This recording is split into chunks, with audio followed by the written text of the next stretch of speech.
വേഗം വരുന്ന നമ്മുടെ കർത്താവായ യേശുക്രിസ്തുവിൻ്റെ തൻ്റെ നാമത്തിൽ എല്ലാവർക്കും സ്നേഹവന്ദനം.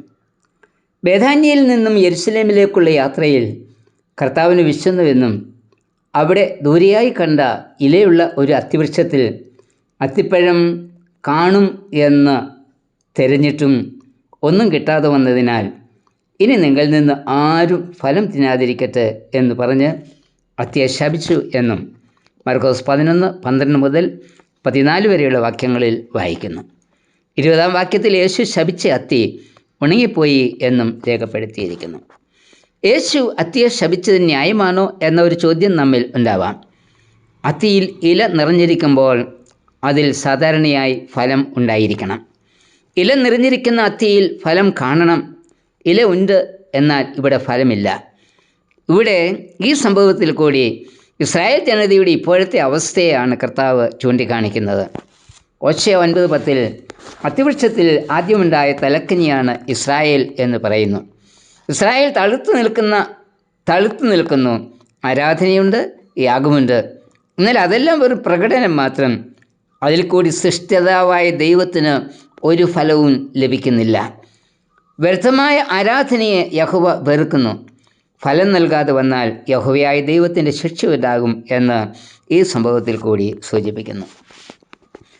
നമ്മുടെ ഇന്നത്തെ അവസ്ഥയും ഇതുതന്നെയല്ലേ? ബാഹ്യമായി തളുത്തു നിൽക്കുന്ന ആത്മീക ജീവിതം. ആരാധനയുണ്ട്, നോമ്പുണ്ട്, കൂട്ടായ്മയുണ്ട്, എല്ലാ സുവിശേഷ പ്രവർത്തനങ്ങളും നടത്തുന്നുണ്ട്. സുവിശേഷത്തിനായി ധാരാളം ചെലവ് ചെയ്യുന്നും ഉണ്ട്. ബാഹ്യമായി തളുത്തു നിൽക്കുന്ന ആത്മീക ജീവിതം ആന്തരികമായി ഉണങ്ങി ഇരിക്കുകയാണ്. വിശ്വാസ ജീവിതത്തിൽ നാം കപടവേഷധാരികളായി തീർന്നിരിക്കുന്നു. കർത്താവുമായി യാതൊരു ബന്ധവുമില്ല. കർത്താവിനായി ഒരു ഫലവും നൽകുന്നില്ല. നാം ഫലം കായ്ക്കുന്നവരും അധിക ഫലം കായ്ക്കുന്നവരും ആകണമെന്ന് കർത്താവ് ആഗ്രഹിക്കുന്നത്. ഗലാത്യർ 5:22 നമ്മിൽ കായ്ക്കേണ്ട ഫലത്തെക്കുറിച്ച് പറയുന്നുണ്ട്. സ്നേഹം, സന്തോഷം, സമാധാനം, ദീർഘക്ഷമ, ദയ, പരോപകാരം, വിശ്വസ്തത, സൗമ്യത എന്നിവ ജയം. ഇവയാണ് നമ്മിൽ ഉണ്ടാകേണ്ടത്. പകരം നമ്മിൽ നിന്ന് പുറത്തു വരുന്നത് ദുർനടപ്പ്, അശുദ്ധി, ദുഷ്കാമം, വിഗ്രഹാരാധന, ആഭിചാരം, പക, പിണക്കം, ജാരശങ്ക, ക്രോധം, ശാഠ്യം, തൊന്നുപക്ഷം, ഭിന്നത, അസൂയ, മദ്യപാനം, വെറിക്കുത്ത് എന്നിവയല്ലേ? നല്ല ഫലം കായ്ക്കാതെ ബാഹ്യമായി തളുത്തു നിൽക്കുകയല്ലേ നാം? പുറമേ നമുക്ക് എല്ലാമുണ്ട്, എന്നാൽ ഉള്ളിൽ ക്രിസ്തുവില്ല. സ്വർഗീയ പൗരത്വത്തെക്കുറിച്ച് നമുക്ക് യാതൊരു നിശ്ചയവുമില്ല, പ്രത്യാശയുമില്ല. ക്രിസ്തുവുമായി യാതൊരു ബന്ധവും ഇല്ലാത്ത രീതിയിൽ ഉള്ള ഇടപാടുകളല്ലേ നാം നടത്തുന്നത്? കർത്താവ് നമ്മിൽ നിന്ന് എന്ത് ആഗ്രഹിക്കുന്നുവോ അത് നമ്മിൽ ഉണ്ടാകുമ്പോൾ മാത്രമേ നാം വിശ്വാസികളായി തീരൂ.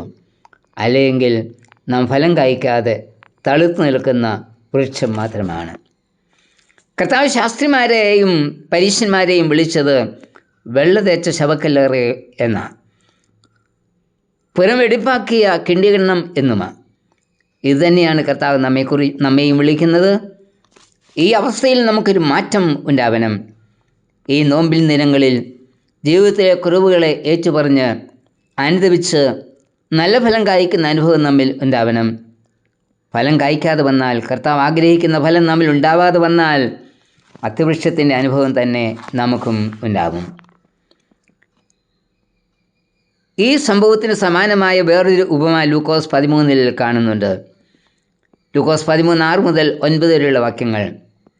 യജമാനൻ തൻ്റെ തോട്ടത്തിൽ നട്ടുവളർത്തിയ വൃക്ഷം 3 വർഷമായിട്ടും അതിൽ ഫലമൊന്നും ഉണ്ടായില്ല.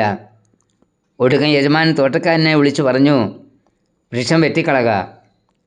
തോട്ടക്കാരൻ ഇപ്രകാരം യജമാനോട് പറഞ്ഞു, യജമാനെ, 1 വർഷം കൂടി നമുക്ക് നോക്കാം, വളവും വെള്ളവും ഒക്കെ ഇട്ടുകൊടുക്കാം, ഒരുപക്ഷേ അടുത്ത വർഷം കായ്ച്ചേക്കാം. കർത്താവ് എല്ലാം നൽകി ഈ ഭൂമിയിൽ നട്ടു വളർത്തിക്കുകയല്ലേ നമ്മെ. നമുക്ക് വേണ്ടി അവൻ ധാരാളം ചെലവ് ചെയ്തു കഴിഞ്ഞു, എല്ലാ അനുഗ്രഹങ്ങളും നൽകി. പകരം നാം കർത്താവിന് എന്തെങ്കിലും കൊടുക്കുന്നുണ്ടോ? ഫലം കൊടുത്തേ മതിയാകൂ.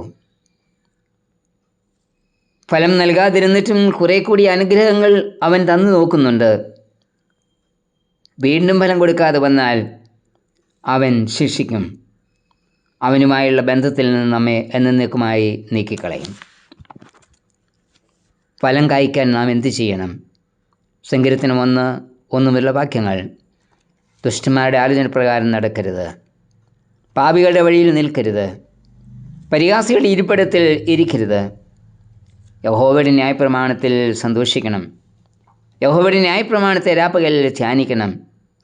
എങ്കിൽ കർത്താവിന് വേണ്ടി ഫലം കായ്പാൻ നമുക്ക് കഴിയും. ഇന്ന് നാം ആരുടെ ആലോചന പ്രകാരമാണ് നടക്കുന്നത്? പാപികളോടെയാണോ നാം നടക്കുന്നത്? നർമ്മരസം പറഞ്ഞുള്ള ജീവിതമാണോ നാം നയിക്കുന്നത്? ദൈവവചനം ദിനംതോറും വായിക്കുന്നുണ്ടോ? വചനം പ്രമാണിക്കുന്നുണ്ടോ? ശാന്തമായി ഈ പ്രഭാതത്തിൽ നമ്മുടെ ജീവിതത്തെ പരിശോധിക്കാം. കർത്താവേ, നിൻ്റെ വചനം വായിച്ച് ധ്യാനിച്ച് ദിനംതോറും നിന്നോടുകൂടി നടന്ന് നല്ല ഫലം കായ്പാനുള്ള കൃപ എന്നിൽ ചൊരിയണമേ. ആമേൻ.